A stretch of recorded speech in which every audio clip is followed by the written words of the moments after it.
Hello, fellow Homo sapiens. Welcome back to Lifers.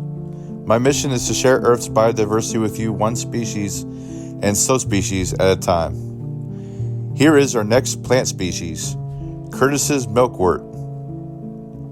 Its range is primarily the southeastern United States, where it's found in open, sandy meadows and woodlands. Let's take some time out of our busy lives to appreciate this species.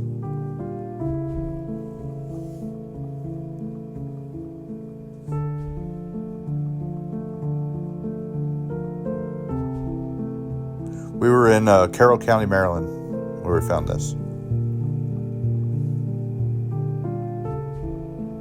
Make sure you subscribe and follow. See you next time on Lifers Earth.